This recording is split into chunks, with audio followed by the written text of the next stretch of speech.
Bueno, pues muy buenas tardes a todas y a todos. Muchísimas gracias por estar aquí esta tarde a pesar de la que está cayendo.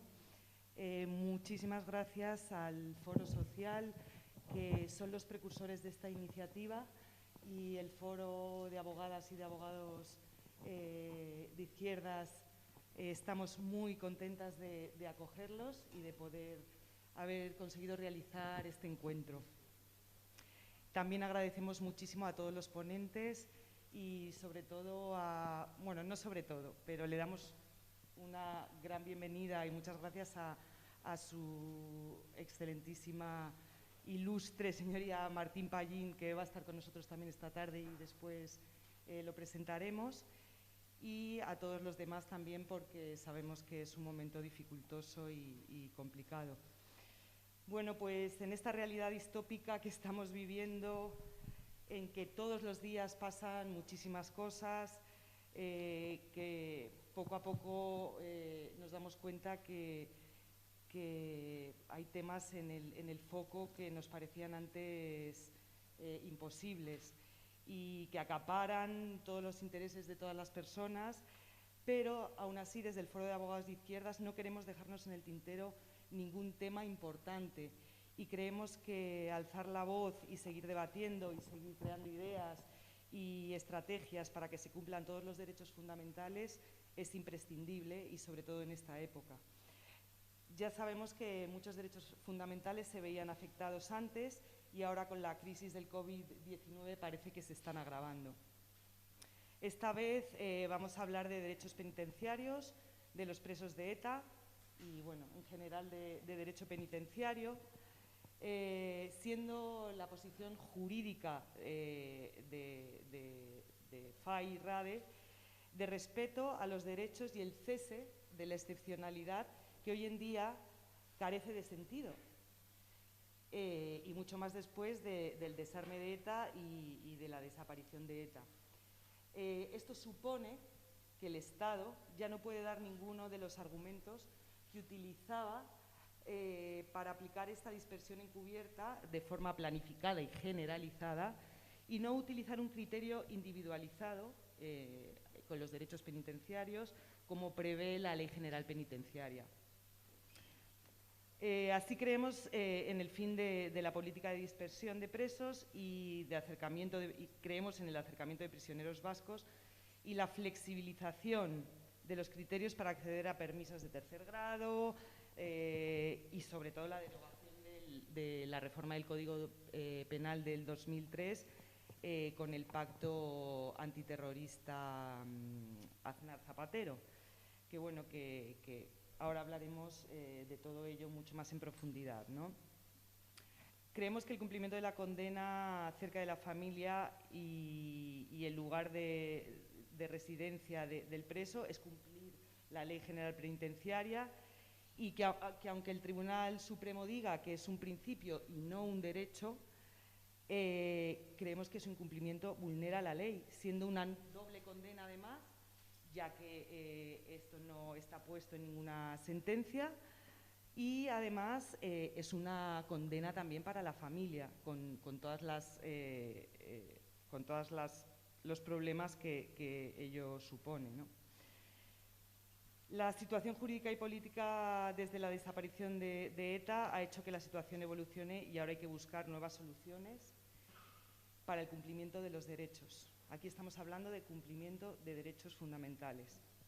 No podemos olvidar, además, al conjunto de presos, siendo también necesario mejorar el acceso a permisos, el tercer grado, un modelo menos penitenciario y más abierto y resocializador, ¿no? Penas cumplidas en libertad, localización permanente, trabajos en beneficio de la comunidad, que afecte también al conjunto de la población penitenciaria y que se cumplan todos sus derechos fundamentales. Como dijo Ferraioli, los derechos son un papel si no se incluyen garantías adecuadas. Muchas gracias a todos y os dejo con el foro y con Agus. Gracias.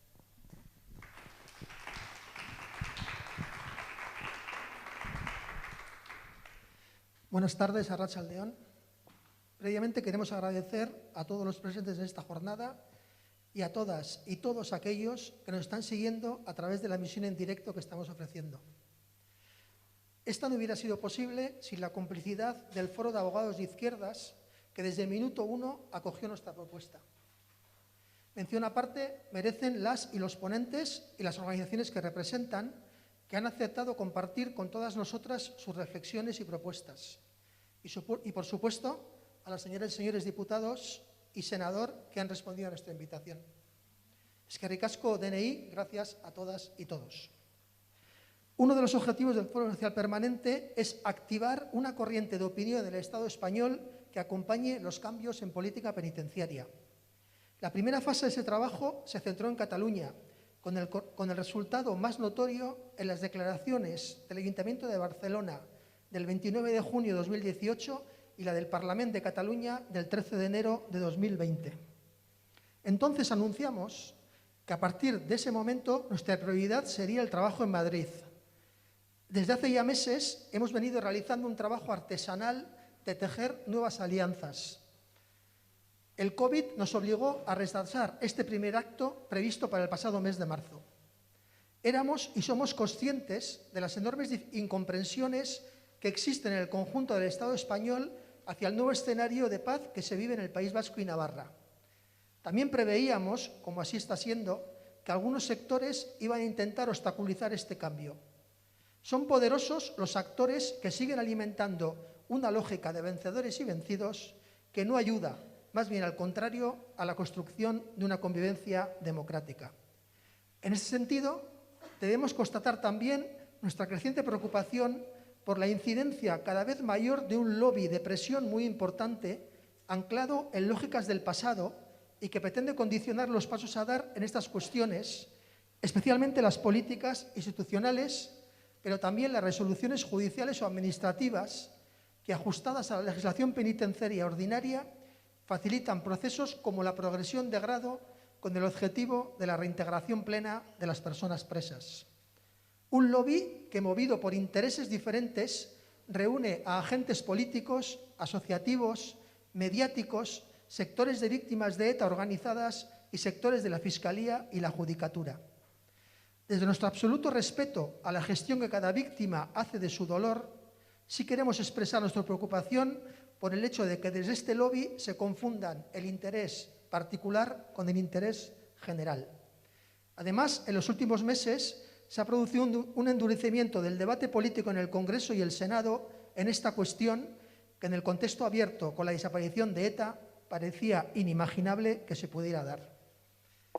La radiografía que presentará hoy el abogado Aichol Asla, en representación del Beatoki, corrobora la propuesta que realizó el Foro Social Permanente el pasado 2 de enero en Bilbao, un itinerario de reintegración como el definido en la Vía Vasca de todos y para todas, que ya se está demostrando eficaz para los primeros casos. Tengo que añadir a esta parte que esta propia radiografía del señor Aichol Asla ha sido ratificada esta misma mañana también por el director de instituciones penitenciarias en una entrevista a un medio de comunicación que corrobora que el colectivo está en ese camino. Durante años se ha exigido a las personas presas un itinerario individualizado que, respetando las condiciones de la legalidad penitenciaria, les permitiera dar pasos con garantías, entre ellas el reconocimiento del daño causado y el abono de las indemnizaciones de responsabilidad civil. La radiografía confirma que hoy día la inmensa mayoría de personas presas que componen el colectivo EPPK está dando ya pasos decididos en ese camino. Y es precisamente cuando empezamos a ver los primeros resultados en este terreno, cuando tenemos constancia del papel que este lobby está jugando de manera discreta y también pública, cada una desde su espacio de presión. No es de recibo que precisamente cuando las personas presas inician ese itinerario individualizado de reintegración, cuando hoy son 42 las personas presas que se encuentran ya en régimen de segundo grado y 7 en régimen de tercer grado, desde este lobby se plantee un nuevo endurecimiento de la ley, cuestionando la profesionalidad de instituciones penitenciarias en los casos que están fallando favorablemente a las provisiones de grado. Para revertir esa situación necesitamos generar una corriente de opinión democrática. Necesitamos que tantos y tantos demócratas españoles que piensan que ha llegado el momento de superar dinámicas secuestradas en el pasado se expresen alto y claro. que nos acompañen en esta ventana de oportunidad que se ha abierto. En el País Vasco y en Navarra, desde las especificidades de ambas comunidades, existe un amplio consenso, una mayoría institucional, política, sindical y social que apuesta por una paz basada en una cultura de derechos humanos, una sociedad que busca mirar al futuro aprendiendo de lo que hemos sufrido. En este contexto cobra especial valor la generosidad de tantas víctimas de ETA no organizadas que hacen una apuesta por esa convivencia democrática. A todas ellas, a todas las víctimas de todas las expresiones de violencia, nuestro más sincero reconocimiento y nuestro compromiso de trabajar por su derecho a la verdad, la justicia y la reparación. Por nuestra parte, nos comprometemos a profundizar en los próximos meses en las labores de facilitación para que la cuestión de las personas presas encuentre su resolución dentro de la aplicación de una política penitenciaria normalizada. Esperamos, deseamos que la jornada de hoy aporte en ese sentido. El señor Martín Pallín nos va a intervenir a lo largo de la tarde. Vale, perfecto. O sea, hemos tenido unas dificultades con él por razones obvias de COVID y de edad y le agradecemos. Están editando el vídeo en este minuto, entonces le damos paso a Itxo Lasla en representación del observatorio, que nos va a presentar una radiografía y luego ya entramos a los debates.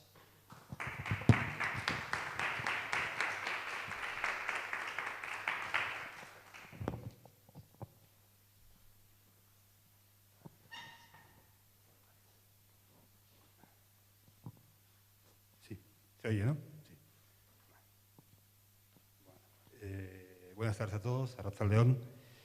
Como han dicho los que me han precedido, sin duda es obligatorio agradecer a todos que estéis aquí viendo la situación que vivimos. Llevaba un tiempo sin venir a Madrid, precisamente por todo esto, y la verdad es que se nota en la ciudad, se nota la preocupación, se nota en el ambiente, ¿no? Pero como también se está diciendo, esto no puede detenernos en ningún aspecto. Y yo creo que menos en la defensa del derecho. No olvidemos que aquí hablamos de derecho aplicable, obligatorio, de obligatoria aplicación. Concretamente, además, derecho penitenciario especialmente delicado, como ya se ha comentado. A continuación voy a intentar brevemente exponer una radiografía lo más exacta o acertada posible de la situación en la que se encuentran hoy las personas presas vascas encarceladas por delitos de motivación política. Voy a hablar en representación de Beatokia. Beatokia es un observatorio impulsado por el Foro Permanente, por el Foro Social Permanente, que se presentó públicamente en Bilbao el pasado 30 de junio. Pertenece a un observatorio que ofrezca datos contrastados sobre avances, atascos, retrocesos que está sufriendo, que está teniendo ese cambio del que se hablaba en la política penitenciaria. En esa política penitenciaria aplicada concretamente a este colectivo. Ese cambio, como todos recordamos, aunque parece lejano ya, fue anunciado por el presidente del Gobierno, Pedro Sánchez, en la televisión pública a pocos días después de su elección en el 2018. Esta información está complementada, o pretende en el futuro también estar complementada, con la mirada, análisis de personas de todo el Estado español, de toda España, expertas en estos ámbitos.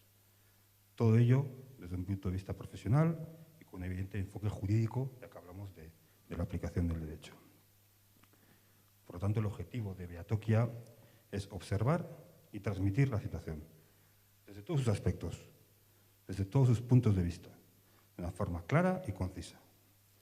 Informar sobre el desarrollo, acontecimientos en prisiones, aportar puntos de vista de personas expertas, esto nos parece fundamental, tanto o sobre todo en el ámbito jurídico o en ámbitos relacionados con esta problemática de la aplicación del derecho penitenciario, para que a su vez aporten, análisis y soluciones a dificultades que, como ha contado también Agus, pues se están ya viendo en este camino, o están apareciendo en este camino. La intención de Beatokia es editar un informe semestral. El primero se presentó, como decíamos, el 30 de junio, se difundió también. Se editará un monográfico conteniendo datos y análisis. Recuerdo este panfleto que tenéis ahí todos, pero que sobre todo además se irá actualizando, intentará actualizarse. Veis, tenéis también la página web para poder revisarlo, porque como ha dicho Agustín, hoy mismo pues, ha habido una actualización de datos. También, bueno, la idea es, según avancemos, intentar editar monográficos sobre situaciones concretas que puedan plantearse en una prisión o como sea. Bueno, vayamos ya con esa pequeña radiografía que, como digo, se complementa con esta presentación. Esta presentación además se cerró en septiembre, pero bueno, aquí ya he adaptado algunos datos, porque se han producido desde entonces, desde el 16 de septiembre, nuevas salidas de prisiones por cumplimiento de condena y el anuncio de instituciones penitenciarias de 5 traslados que iremos actualizando. En este momento, las personas presas vascas encarceladas por delitos de motivación política son 240. De ellas, 227 pertenecen al colectivo EPPK, que es el colectivo de presos mayoritario, 6 a ATA, que digamos que es lo que se puede denominar la disidencia de la izquierda abertzale oficial, para que lo entienda todo el mundo, 3 a la Vía Nanclares y 4 que no pertenecen a ningún colectivo. Analizando con más detenimiento los datos del colectivo EPPK, 11 de ellos se encuentran en las 3 cárceles de la Comunidad Autónoma Vasca, 3 de ellos en prisión atenuada. Comunidad Autónoma Vasca o Navarra, perdón. 25 en cárceles a un máximo de 250 kilómetros y 16 en cárceles a un máximo de 385 kilómetros. Los otros 142 todavía se encuentran en las cárceles del Estado español más alejadas, las más alejadas de sus lugares de arraigo familiar y social. La mayoría en cárceles de Andalucía, Levante y Galicia. Y luego otras 34 personas se encuentran en cárceles del Estado francés. El 75% del EPPK se encuentra ya realizando el camino de la legalidad penitenciaria, de la que hablaba Agus, 75%. Tal y como se le ha trasladado al Foro Social desde la interlocución que mantiene en la cárcel de Albolote con los representantes del EPPK, quienes no lo están haciendo no es por oposición, además, fundamentalmente, sino por razones diversas o personales, cercanía al final de condena, etc. O sea que realmente podríamos decir que casi todo el colectivo está ya en esa vía. Respecto a los grados, 144 de esas personas se encuentran todavía en primer grado.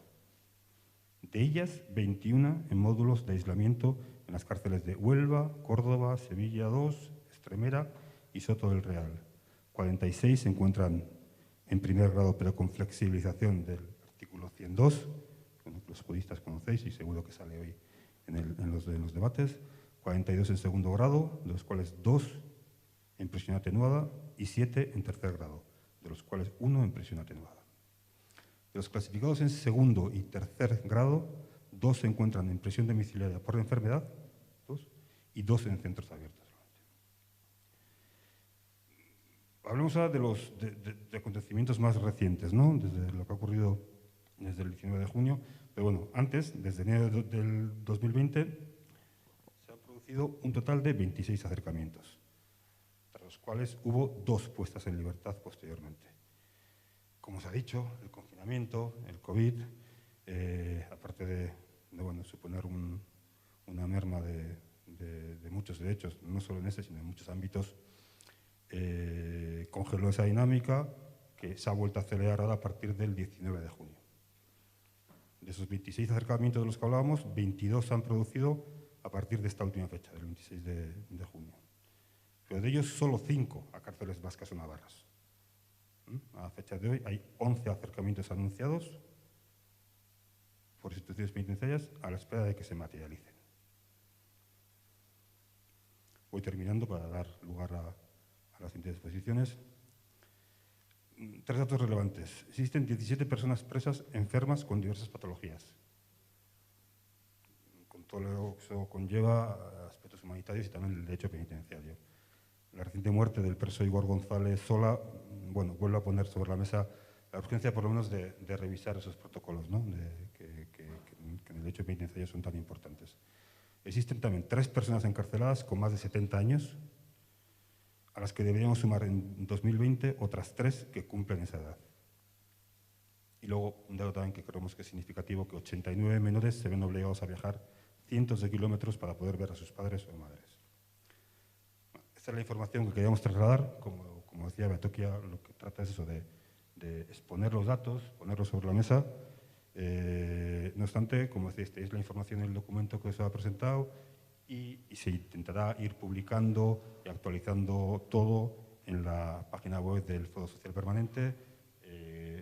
Os aconsejo, bueno, los que no habéis visto, que podáis revisar el primer monográfico con artículos, yo creo que muy interesantes, como digo, desde un punto de vista jurídico, y que, bueno, esa es la intención de Beatokia y mi intención para intentar ayudar al foro es colaborar en esa labor. Nada más, muchísimas gracias a todos.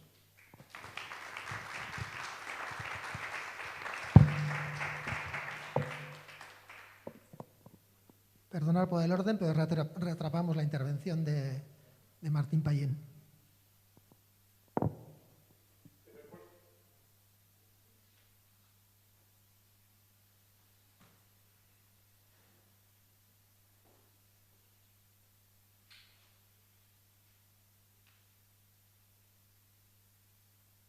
Buenas tardes a todos los presentes y a aquellos que nos siguen por Plasma, que ya se ha convertido en un uso habitual, no sabemos por cuánto tiempo.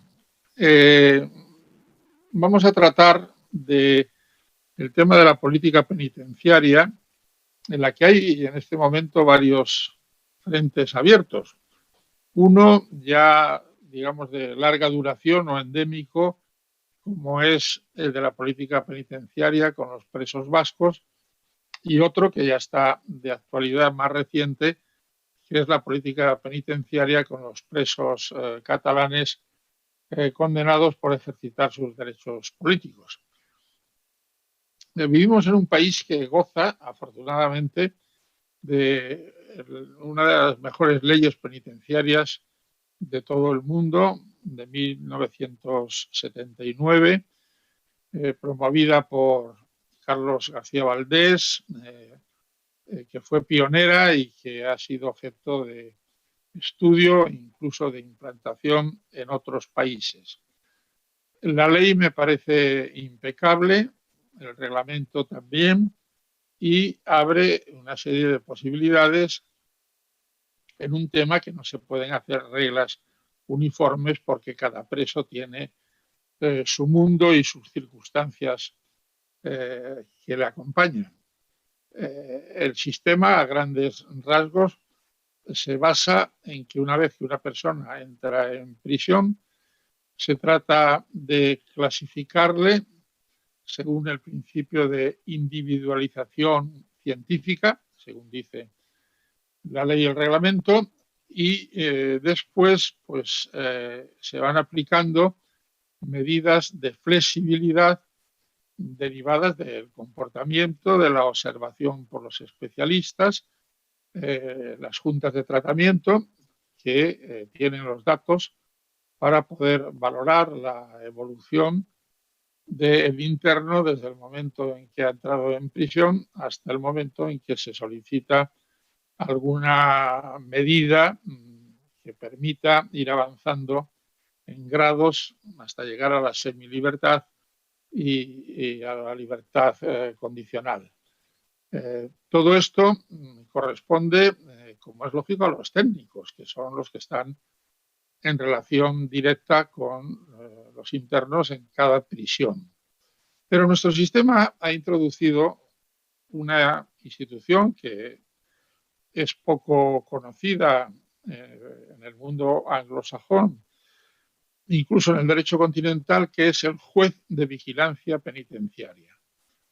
Se trata de un juez que tiene bajo su jurisdicción 1, 2 o 3 prisiones, en el caso del juez de vigilancia penitenciaria de la Audiencia Nacional, pues prácticamente toda España, y que si es fiel a los mandatos de la ley y a su sentido de la responsabilidad, tiene que visitar con frecuencia los centros penitenciarios, escuchar las quejas de los internos, tener contacto sobre todo con los órganos de dirección de la prisión y sobre todo con la Junta de Tratamiento, y en definitiva es el que va a decidir si la medida que se propone, que puede ser el famoso 100.2, que está dentro del sistema de flexibilidad, que no tiene límites, simplemente se basa en el examen individualizado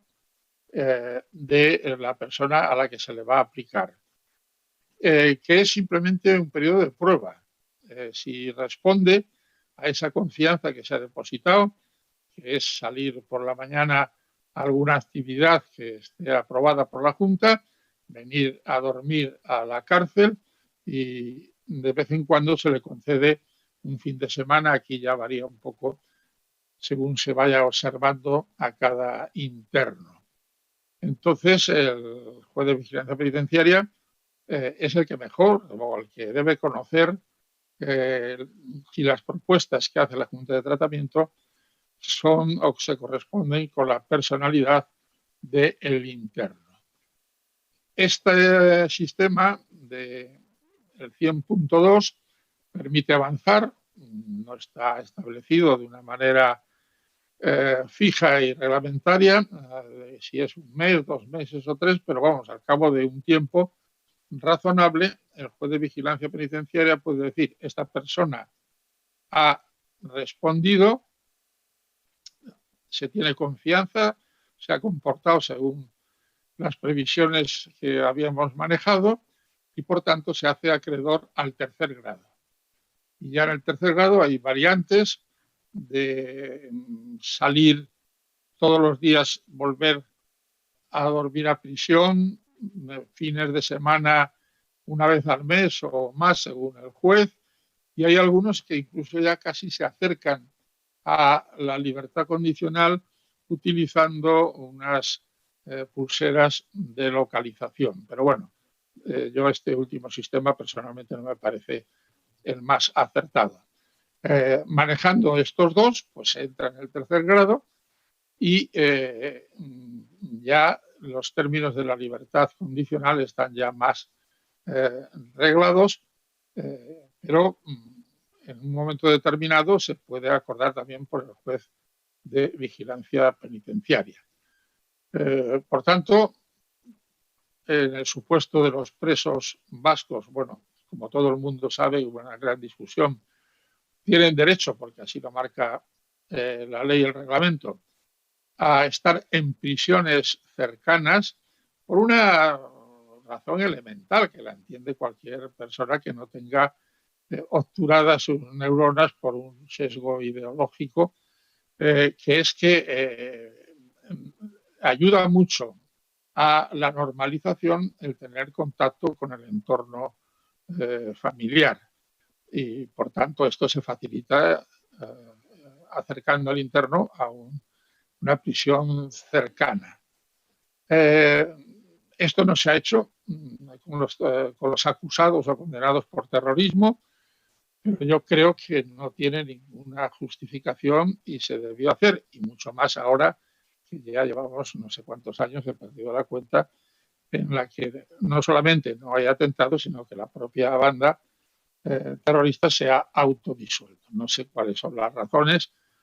Se maneja la ofensa de la víctima y yo le diría, mire usted, las víctimas que administren, se pueden administrar y nadie les va a administrar por ellos su dolor y todos los sentimientos que alberguen sobre la trágica situación que han vivido. Por tanto, esto es personal e intransferible.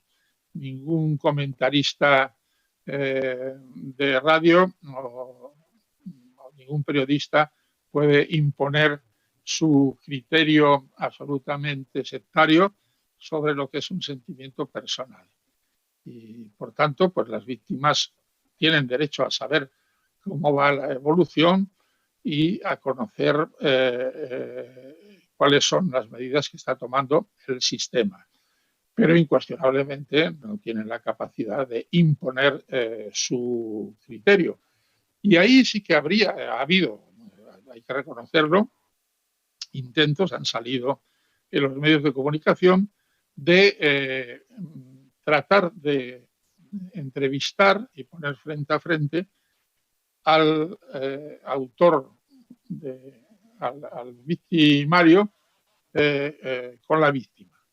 Y esto ha funcionado, en algunos casos ha funcionado, en otros no habrá funcionado, pero me parece que es un sistema perfectamente lógico, racional y propio de una sociedad madura.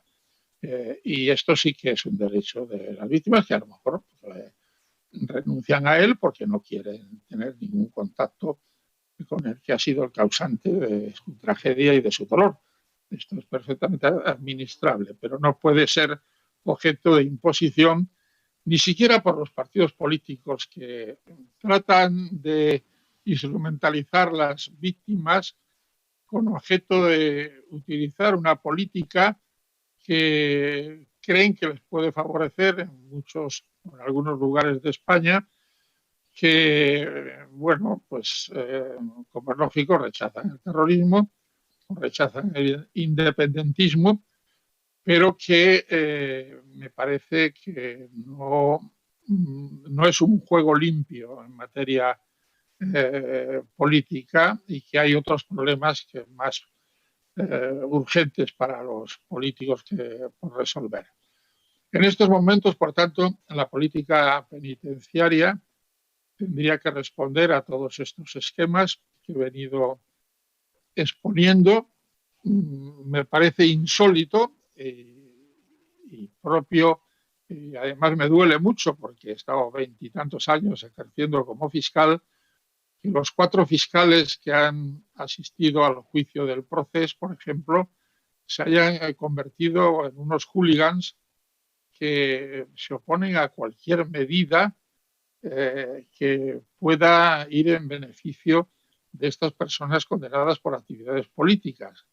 Y también rechazo rotundamente que, por ejemplo, se utilice en las sesiones de control del gobierno el hecho de que se concedan aproximaciones o que se concedan beneficios penitenciarios, que incluso ya en el colmo de una demostración de falta de sensibilidad y de humanidad, lleguen a criticar que el presidente del gobierno haya mostrado pues, su dolor por el hecho del suicidio del último preso vasco en Martutene, ¿no? Esto cualquier ser humano con un mínimo de sensibilidad y de un sentido de su propia dignidad sería insólito que lo hiciera, ¿no?